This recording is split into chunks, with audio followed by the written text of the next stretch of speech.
up is big and it's great. And we did it for the first time last year.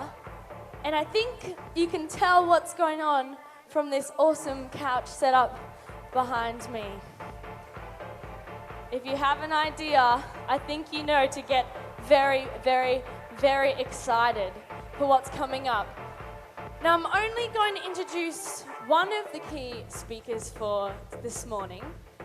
And you've already met her, but I would like you guys to put your hands together for the amazing, brand new, awesome, short, loves the color pink. She's really fun, she's sassy, she's great, she's blonde. Does anyone know who it is? Well, I want you to put your hands together for Keady.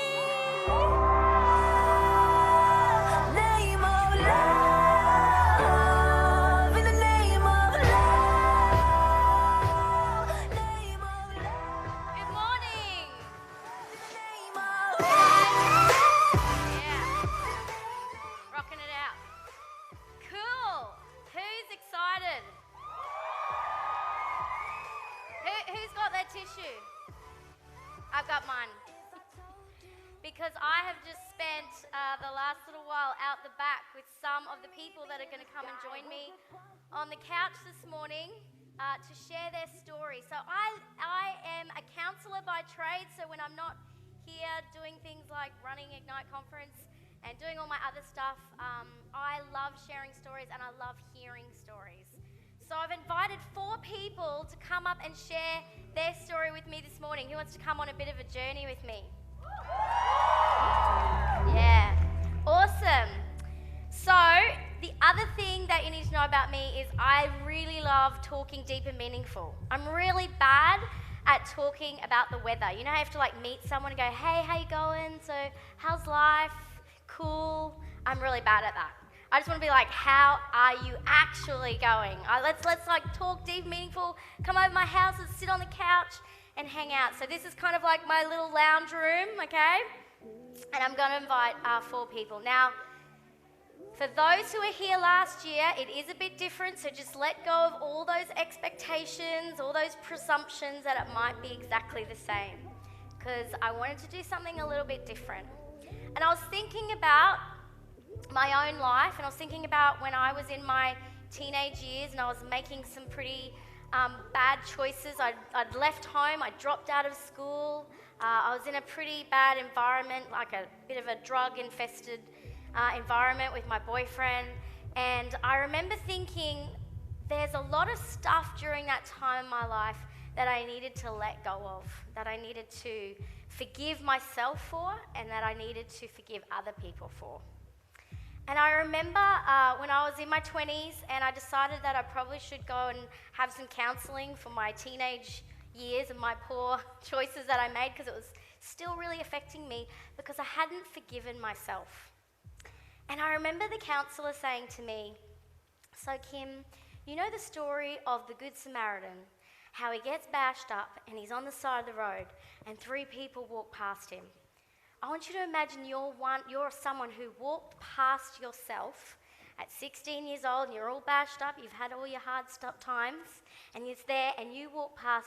What would you do if you saw yourself right now? This was my first counselling session, all right? So I said I would go up to myself, I would kick myself, literally go, you stupid person, I'm suffering because of you. And the counsellor's like, okay, we've got some work to do. You really, really angry at yourself. And she's like, Kim, why are you so angry at yourself? You were 16. Where were the people who were meant to be looking after you? Where were the people who were meant to be protecting you? You were making all these choices. And I'm like, but everyone told me it was my fault, and everyone told me that I made these choices. She's like, that's true, and you have to own that, but you also have to forgive yourself. And over time, as I went to counselling, I was able to still imagine my little 16-year-old self. And as I walk past myself now, if I walk past myself, I would pick myself up and I would cut my face and go, darling, it's going to be okay. You're okay. You're not alone, and you're going to get through this. So I've come a long way, but today I'm going to ask 4 people to come out and share something that they had to let go of in their life. Some of the hurt in their life, maybe someone they had to forgive, maybe something that they had to let go of. So you ready to hear and meet these 4 people?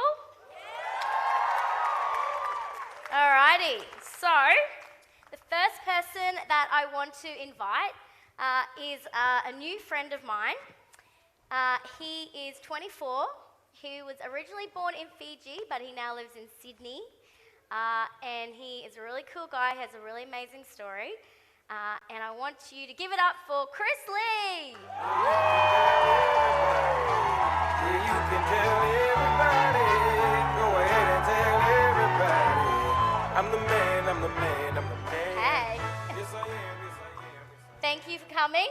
Thanks for having me. Excited? Nervous? Yeah, a little bit nervous. Don't worry, I'm here. I'm calm now. I've got my tissues. All right, the next person that I want to invite is a person that I've known for a long time. We were best friends in Year 8. When we first met each other, we met in geography class, and we became really good friends. And we've been friends ever since, and now we're friends with our families, our husbands. We happen to both live in Brisbane, even though we were raised in Mackay. So one of my friends who I would consider such really a sister to me is Nikki Lysaght. So let's invite her out.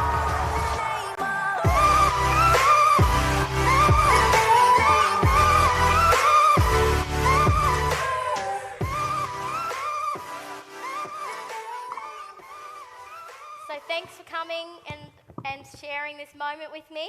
My pleasure. And I got a little photo up there that I found of me and Nikki when we were growing up together. I don't know if we can flash that up.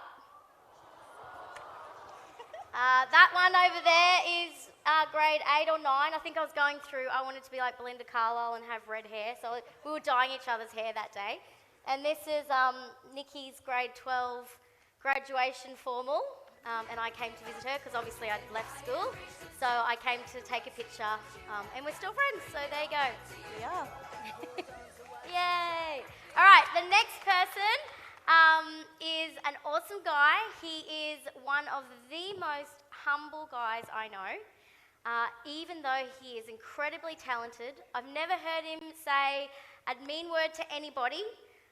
He is a professional musician, songwriter. He's a vocal coach for X Factor and casting for The Voice. Please welcome Mr. Gary Pinto.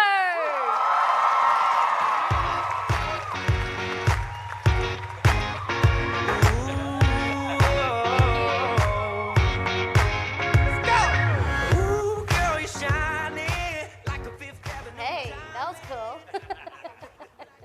Thank you for joining me, Gary. Thank you, Kim. Thanks for having me. Can't wait for everyone to hear your story. Thank you. And last but definitely not least is a friend of mine I met maybe 8 years ago. Anybody help me out? Maybe 8 years ago. And he is an awesome guy. He's actually a policeman by trade. He's an incredible family man. He's beautiful. I don't know if guys like to be called beautiful. And sensitive either. But, you know, he's tough and he's sensitive as well. So please welcome up Damien Harman.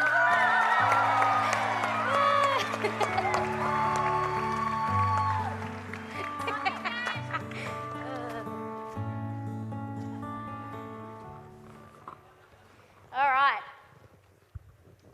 Thank you for coming. Thanks for having me. Damien's actually been sick last night, so I'm very grateful that you are still here to share your story with us. So, are we ready? Yeah. Everyone take a deep breath. Okay, so I set this challenge and I asked these guys if they'd write a letter and come on stage and speak this letter out or speak their story out about things that they needed to let go of or situations in their life that had a profound impact on their lives and what happened. So I'd like to invite Chris to start us off. So how you going there, Chris? Yeah, I'm good. I wrote this letter to myself in 2011 when I just finished high school. So, All right. Yeah, Just get Yep. started. Dear Chris, in 2011, how are you doing? It's you from 2018. I know you're probably just kicking back, relaxing, and enjoying season 7 of How I Met Your Mother. But I should let you know that for your own good, you should stop watching and not get too invested, as the show's finale was terrible. You've probably also picked up that because I wrote you this letter from the future, the world does not end in 2012. However, we have had 5 prime ministers in the last 5 years, and Donald Trump has been elected president of the United States. So who knows where we go from here. But this letter isn't about me, it's about you. You're probably thinking, well, hang on a second. I thought you or me or we were the same person.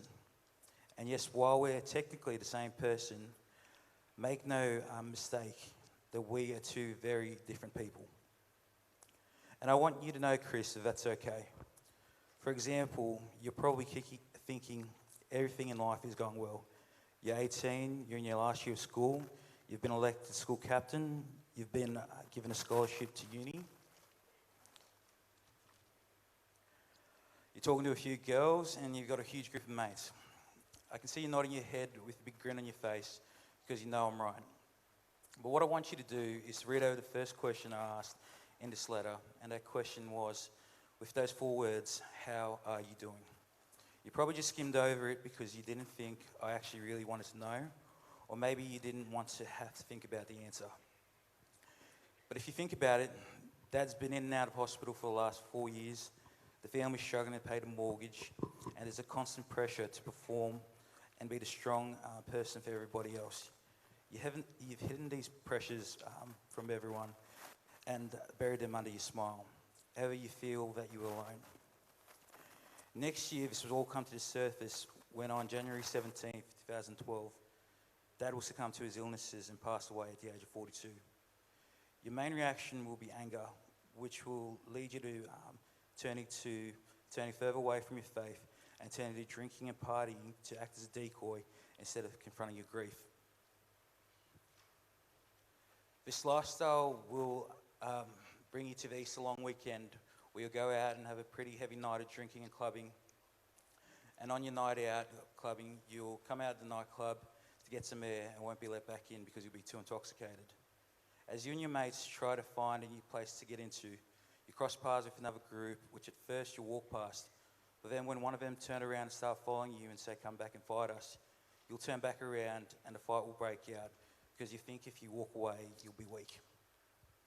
That decision to turn back and fight will lead you to being cut through the left eyeball and permanently losing sight in your left eye. You'll have a facial reconstruction and a free metal plate put into the left side of your face. You'll spend the rest of 2012 in rehabilitation and lose your license, job, and your scholarship to uni. You won't be able to go out because of a risk of infection, and you end up losing friends and embarrassing your family, all for believing in a false sense of masculinity and strength. Your life will come to a complete halt, and you realise that just because your life has come to a standstill doesn't mean everyone else's will.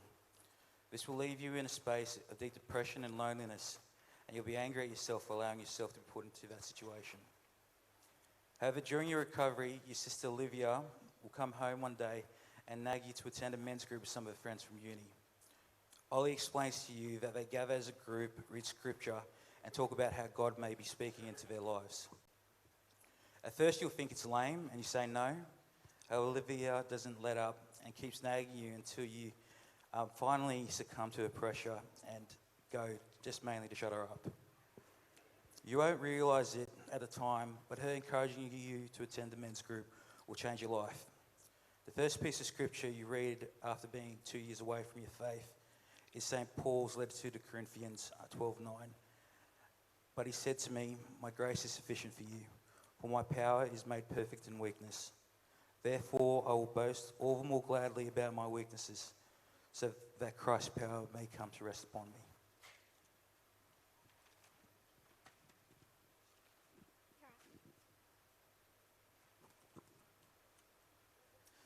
This will be the first time you'll know in your heart that Christ is calling you by name to follow him. You'll have to experience the hardships over the next bit of time so you can allow your heart to be open to receiving him and letting him complete you as a person. It'll be tempting to fall into old habits, but I want you to know, above all else, if you're wanting to grow fully into the man God has called you to be, you'll need to learn how to love silence. Because in finding time for stillness and quiet in your life, you'll allow yourself in a world full of distraction and noise the opportunity to discern and meditate where he's leading you next.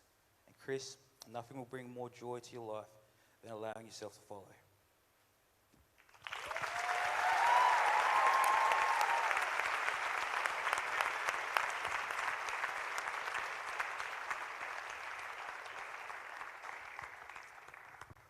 Well, I'm so glad that you decided to follow that voice and hear those words, because I know that you're making a massive impact in Sydney in your role as youth coordinator of the diocese. And I think the world has not yet seen Chris Lee be all that he can be, because there is so much ahead for you. And I know that it's a huge story, and you went through heaps at such a young age, and I think God is not finished with you yet.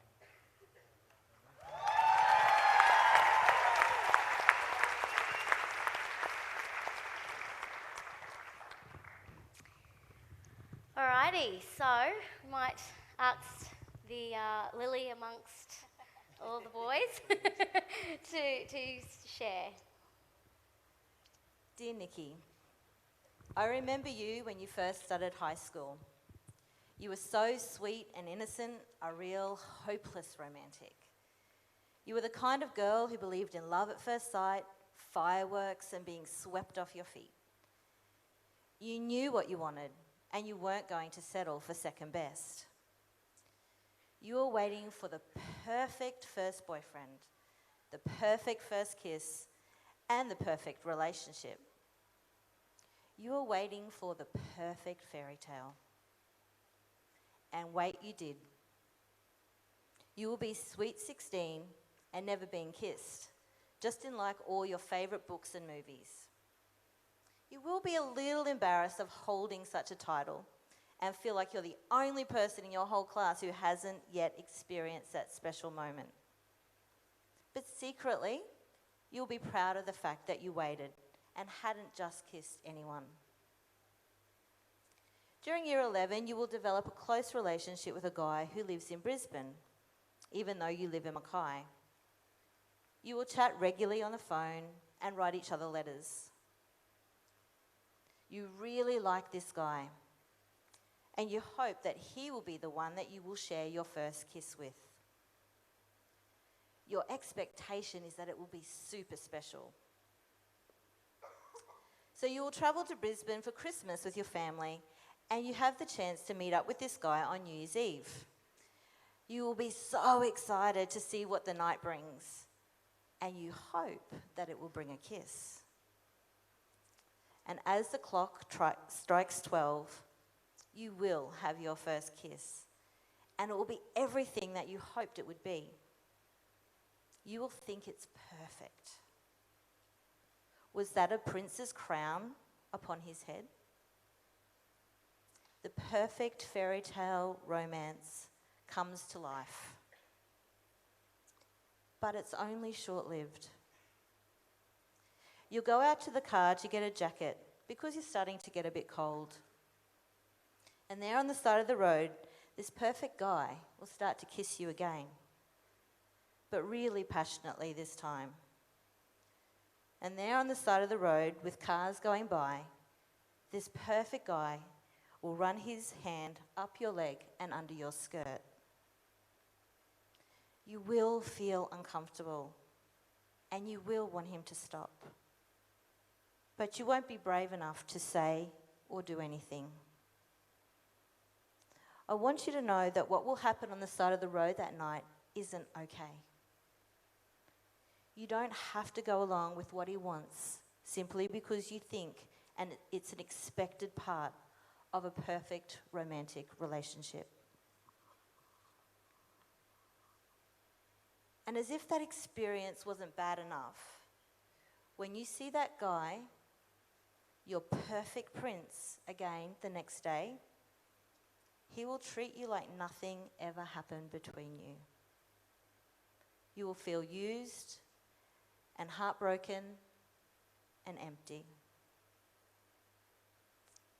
That encounter and the uncomfortable expectations you felt will go on to impact all your future relationships. You'll graduate from high school and university, but along the way, you will never lose sight of your romantic ideals. You will continue to search for the perfect fairy tale romance, and you will experience heartbreak like you never knew was possible. You will kiss your fair share of frogs in your quest to find a worthy prince, and you will party like your Cinderella at the ball. But with each heartbreak and each froggy kiss, you bite into the lie that is the poisoned apple, and the emptiness grows deeper inside you. Your fairy godmother doesn't show up with her shiny wand to magic a sparkling fairy tale carriage to whisk you and Prince Charming away. And you won't find any woodland creatures to help you clean your house. By the time you're 21, the sweet, innocent, hopeless romantic will be gone. Your experiences will tell you that relationships hurt, that everything you believed about love was a lie. You will let go of the perfect fairy tale that you tried so hard to find. You will then start to spend some time working out who you are without the perfect prince. And you discover the love of Jesus and a deeper connection with him. And you learn to trust him and his plan for your life. It is during this time that you will discover not the perfect fairy tale, but perfect love. And your eyes will be open to the fairy tale lie that has been dictating your life choices. Around this same time, you will meet a guy who's unlike anyone else you've ever met. He's someone who seeks to follow Jesus in his daily life. And there will be an automatic attraction that will grow slowly over the next couple of years. You will feel a gnawing in the pit of your tummy that tells you this is the man you're going to marry. But you both bring a significant amount of hurt and baggage to the romantic relationship that starts to form. And it will be a tough couple of years as you fight for each other. You will realize that the true love story isn't perfect. And the truth is that real love doesn't simply end once the prince and princess ride off into the sunset. It's simply the beginning of the story. Because the story continues and there's more lessons to learn and adventures to conquer together. You will find not your prince, but you will find your knight in shining armor with his trusty sword and his shield. And the life you share together will be so much richer than if you'd settle for the prince with his crown perched loftily upon his head. Wait for the man who will roll up his sleeves and fight for you. Fight for your relationship. Wait for the man who will be loyal. Someone who will be trusted by many. The one who dons his sword and shield time and time again to help those in need. He's the one you need to wait for. You will marry this night and have 3 children who will all share your feisty, spirited nature. Together, you will face adventures and battles and great victories. The fierce protector knight and his warrior queen. The drama and the messiness of this fairy tale isn't the perfect storyline that you dream of when you're 13.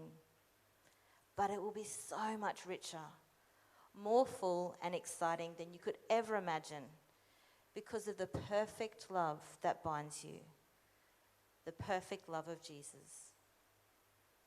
So don't lose hope, little one. Don't lose yourself and don't despair, even though I know you will.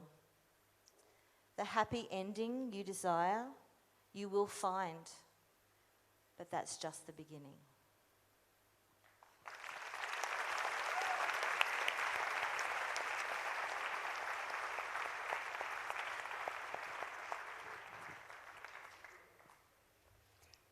Thank you so much for sharing.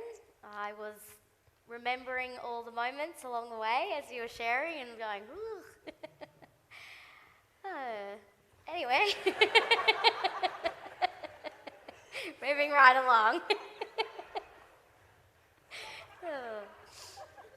All right. How you going, Gary? Not bad. I didn't read the brief correctly, so I didn't write the letter the same way. I'm so sorry. No. I've just got my story is,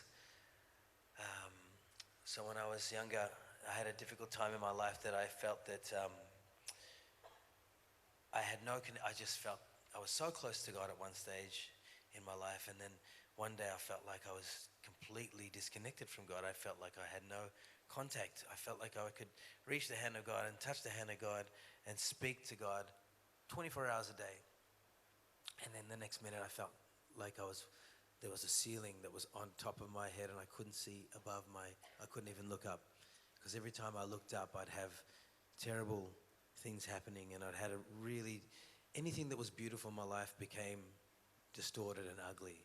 So I'd see something that was blue and it was red, if that makes sense. Something that was really lovely in my life. Like, for example, I was touring with an artist. I'm a musician that tours around the country and in different bands. And I was touring with an artist who, every time I go to hug her, she would do that, like freak out. And I didn't understand why she would sort of get a bit funny, or anyone tried to hug her, she'd get kind of very anxious. And I understood after that she'd been battling with 30 years of depression and she'd had a really difficult life. So I never understood it, but I'd pray for her and I'd sort of, keep touring with her and whatever. And one day my mum came to hug me, and as I came to hug my mum, I went like that. And I said, oh my goodness, and I started crying. I thought, what has happened to me? What happened to me? Did I take on something of this lady's depression? And from that point onwards, I crumbled. For 5 months, I couldn't get out of bed.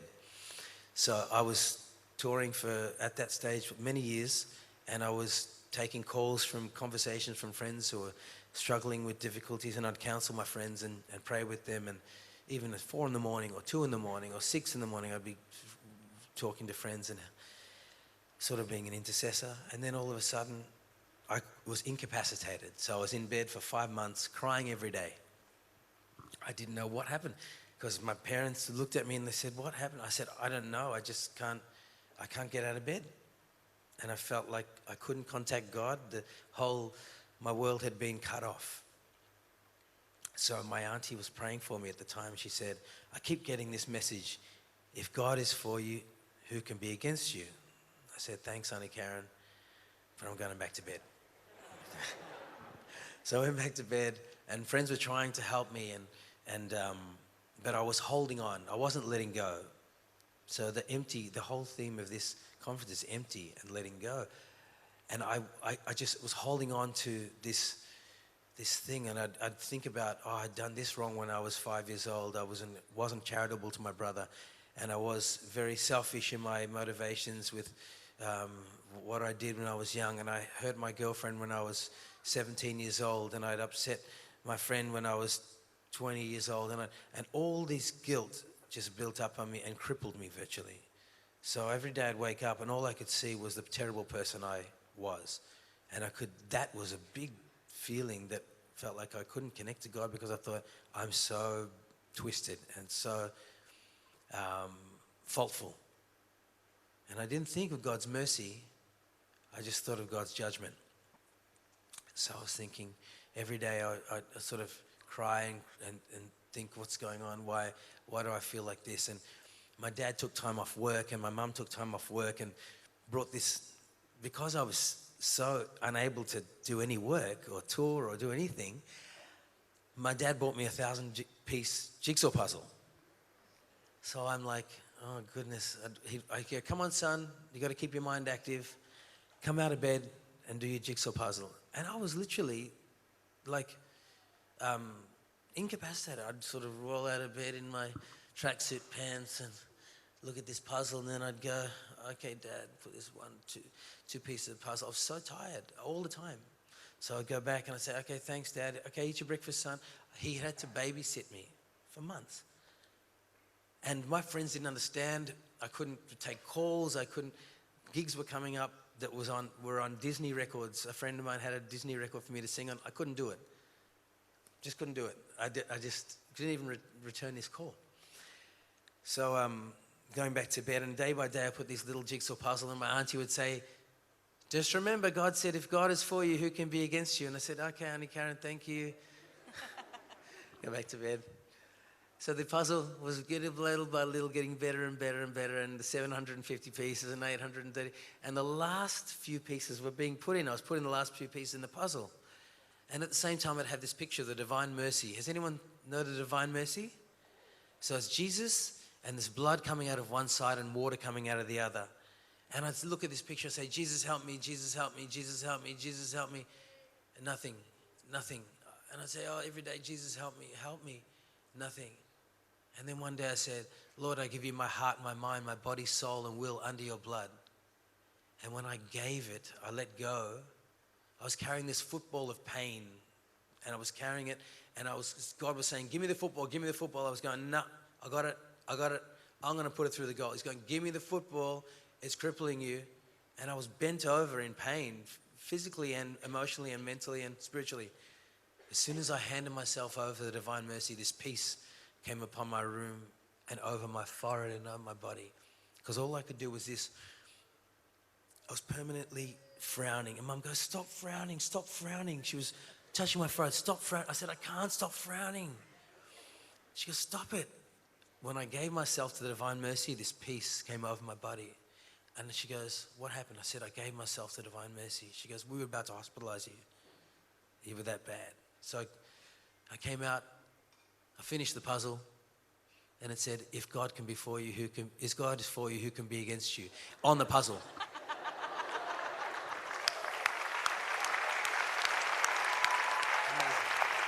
He was after you.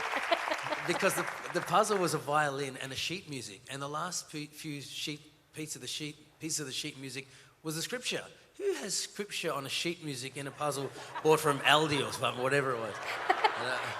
So it was done. I was healed, and at the time, I hadn't done any work, so I had no income. I had written a song on Guy Sebastian's first record, and that year, that money from that record came in. So I didn't work. God supplied my whole salary for the year. I had Stevie Wonder calling, his people calling from America saying, send Gary to America, let's do some work, we'll work on records. I said, I couldn't even return their calls. So I said to God, okay, Jesus, I messed up. I said, if you want this thing with Stevie Wonder to come back, and you want my work to come back, and you want this stuff to come back, it's your choice, Lord. I give it up to you. That week, they called from America, said, Stevie wants you to come to his daughter's birthday and sing for his daughter's birthday. So I went to America, sang with Stevie Wonder. After that, Idol called, Guy Sebastian called, Jimmy Barnes. All these people called and said, I've got jobs for you. Not knowing that Guy didn't know I was in depression. These guys didn't know. But all this work that I'd lost, God just said, boom, boom, boom, boom, boom, here you go. And he was waiting for me to hand it over, but I didn't hand it over. So I was carrying the pain. He's saying, don't carry it. Give it to me. Come to me, all you that labor and are heavy burdened, and I'll give you rest. Give it to God. So that's my story. Thanks, God.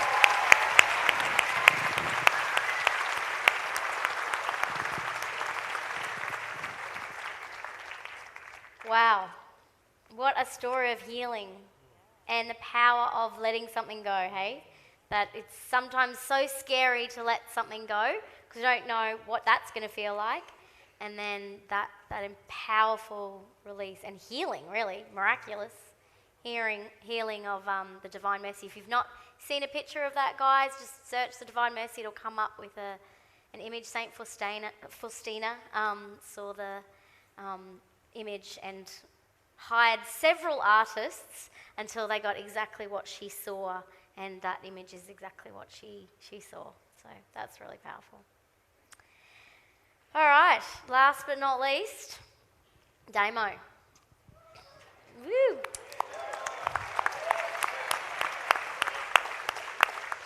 It's 1985 and you are in grade 9 at St Lawrence's College, South Brisbane. You love playing rugby and have been able to achieve great things since starting at SLC in 1982. You have been selected in the A team for the last 3 years and the team had won every season, having lost only one game over that time. It feels good to be part of something so successful. We are a couple of games into the under-14 season. Your coach, Mr. Tasker, comes to you to talk to you one day at school. He is a teacher you have known since starting at the school. He is genuinely someone you look up to. He says to you that unfortunately he's going to have to drop you from the A rugby team. You have yet to develop and have been left behind in height and weight by the other boys. Your time playing front row forward in his team is over. It's nothing to do with your ability, but because of your size, it's dangerous for you to continue in that position in his team. You are dropped to the under-14Bs. For some reason, this interaction crushes you. Looking back, I see that there wasn't a lot going for you at that time and that playing in this team meant a great deal. But more than that, a male figure who you saw as a type of mentor told you in no certain terms that you couldn't make the cut. You just didn't have what it takes to keep playing in that team. He didn't use those words. He was a very decent and caring man, but that's what you heard and felt following our conversation. You see, when you were 3 years old, your father left the family home. Your only memory of him was through photographs. On your 8th birthday, a stranger visited our home in Brisbane and gave you a toy red car. Your mum later explained that that was your father. You never heard or saw him again throughout your childhood. You had no brothers and sisters and was raised solely by your mum. What an amazing woman she is. So there was a story already in play when this situation with Mr. Tasker arose. A deep wound of sadness and loss had been developing inside you. Without knowing it, the absence of your father came to shape to a large degree who you were. Your attitude towards Mr. Tasker changed, and over time you resolved never to trust another male person again. You felt deeply hurt and let down. You didn't need reminding that you are not likeable, not good enough, and unworthy of love. Instinctively, you lacked confidence and was plagued by self-doubt, something you have endured even up until this moment. Around that same time, Mum became involved with a Christian community in Brisbane called Emmanuel. You became a part of this community and you spent your teenage years growing up in the youth group. The tarnished relationship with your earthly father, however, became a barrier to your relationship with God. You never believed it was for you. While you saw others having personal encounters and conversion experiences with God, you never gave it a second thought. You knew it just wasn't for you. Life had taught you that. And so I found as I grew to adulthood, I began to drift away from the values and principles my mother had taught me. I lacked confidence and desired to be part of the group. I had many girlfriends and began having sex almost straight away. I found the attention of women made me feel good about myself and became something I sought constantly. I drank too much and treated myself and others poorly. I have deep regrets about this part of my life. I was rudderless and highly impressionable. I had no idea who I was. It changed with the crowd. I lacked a solid male presence to take an interest in me and steer me in the right direction. I thought I was alone and that real and meaningful relationships were for everyone else, not me. At 19, I joined the police service and found an identity in this. My work became my life. I saw the worst parts of society and compensated by binge drinking and pursuing negative relationships with women I just wasn't compatible with. This led to a relationship with a police colleague and a pregnancy. The conversation I had with my partner at the time still haunts me. She had told me the news and I had looked to distance myself and let her deal with things alone. Instead of offering strength, I abandoned her and our child. The relationship and our child's life ended. Without ever knowing him, I had become my father. A year or so later, I was in a nightclub when I met a beautiful young woman who later became my wife. Shortly afterwards, I became a father and we had our first child, Amelia. I remember weeping when Amelia was born and becoming overwhelmed at the gift that she was. I had never experienced anything like this before. The negative habits in my life, however, continued to plague me. I continued to drink and go clubbing. I almost lost everything for a pattern of behaviour and lack of responsibility that sought to destroy me and everything around me. 3 years later, you took a job in an isolated town in central Queensland. It was during this time that I would sit out on our back stairs and look at the beautiful landscape that surrounded our house. We became involved in the local Catholic community, and I slowly came to sense a spiritual presence. I came to recognise the presence of God in the beauty and isolation of the bush. There is a book by John Eldridge called The Sacred Romance, Drawing Closer to the Heart of God. And this is what began to happen to me. The walls and layers I had erected around my heart started to come down, and I began to realise that perhaps God did love me and that there was hope for good in my life. Before we moved back to Brisbane, our second child, Lily, was born. What a gorgeous gift she is. In 2006, our third child and my only son, Sam, was born.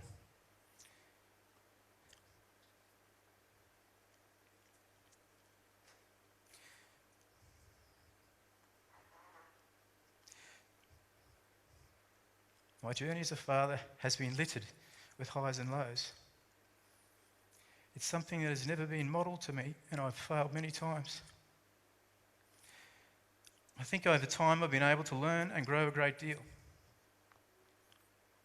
There is, however, a lot more room for improvement. Whilst my relationship with my daughters has been wonderful, my relationship with my son takes on special significance for me. It's the only real masculine bond I've ever experienced. And frighteningly enough, it's me expected to lead and impart wisdom on the other. I hardly feel equipped. In recent years, I've taken steps to let go of the past and look to the future. In 2009, I travelled with my family down to Newcastle to visit my father in hospital. He had developed brain cancer. I was on the way out. I spent some time by his bedside.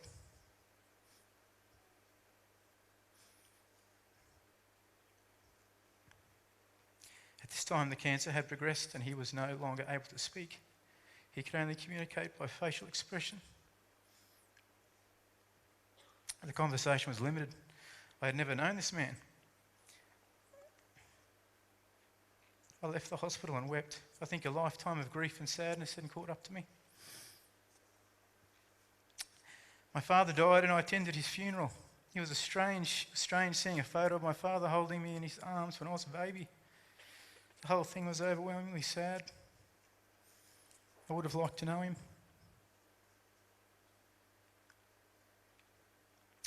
I've since reconciled myself to my Heavenly Father, and this has coincided with me coming face to face with the deep father wound I've carried my whole life.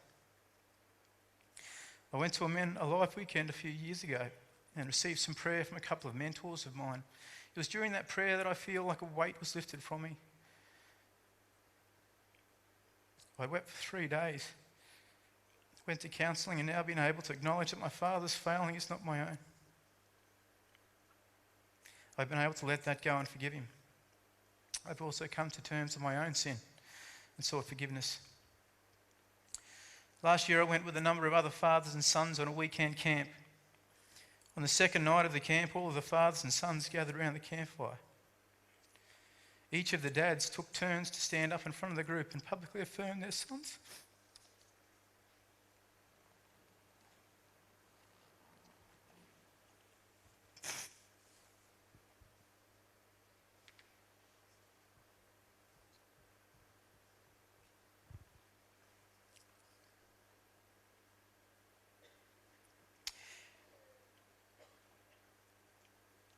As a symbol of authentic masculinity, we had decided to use a large medieval sword. The sword is heavy and comes with great responsibility. When it was our turn, Sam and I stood up before the group. I gave Sam the sword so that he might feel the weight of what being a man is.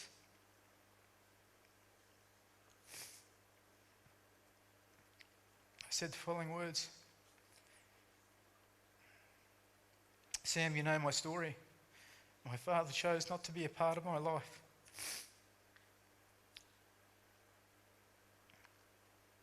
He relinquished his responsibility and went his own way. But for all the sadness and regret, God had something greater in store for me. He gave me you.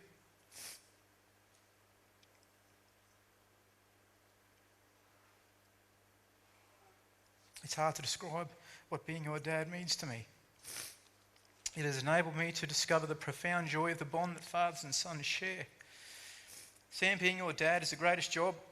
You're so similar to me. You love playing and watching sport. You love to compete and do your best.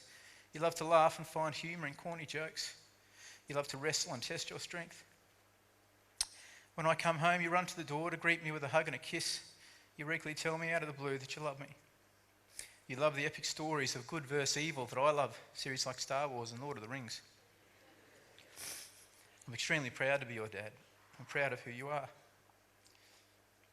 You are truly my beloved son. And so I intend to use my heart for your gain.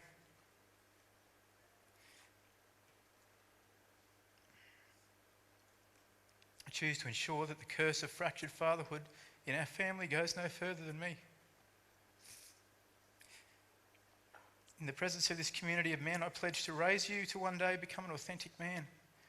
A man who leaves his mark on this generation and the next. A real modern day knight. And so in time, this sword will no longer feel heavy. Each of the fathers spoke powerfully and intimately about their sons that night. It was an emotional experience. And so for me, confronting my father wound, letting go of the hurt and surrendering to the healing power of God has presented me with an opportunity to correct the failings of the past. The loss and grief as to what might have been with my father is now passion and commitment to not repeat these mistakes and to live, to serve my family in ways my earthly father could not. Like the life of Jesus and the model of childbirth, there is pain. Although there is pain and suffering, there's always a promise of new life and hope for a better future for this generation and those to come.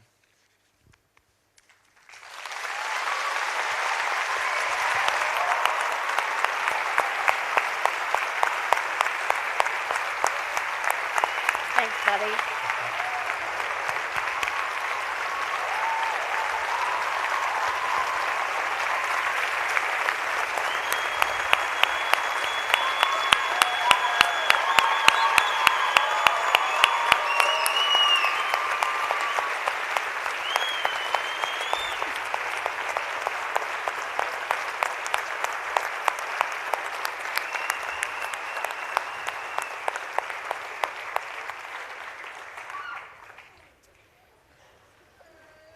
It's no easy feat to share your story, especially when you're not someone who is a presenter and shares your story every day. There's something powerful and healing about speaking your story out as well, of sharing it with someone, of someone witnessing and saying, I hear you, I see you. That must have been hard. And I can testify to Damien's life, and he is the man of God that you wish to be. I experienced that in your life, so.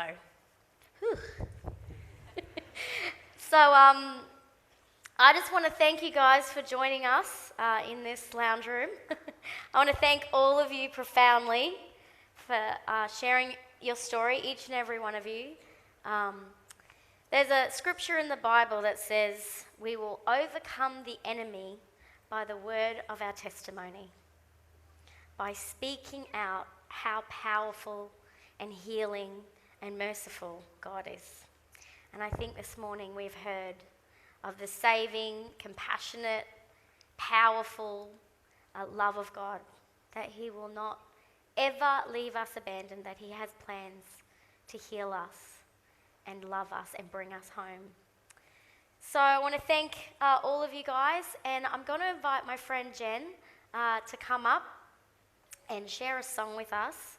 And I just want to invite you to just sit in this place. It's been a big morning, lots of information, lots of stories, lots of emotion. And just listen to this song and let it wash over you, and then we're going to enter into our time of prayer. Thank you.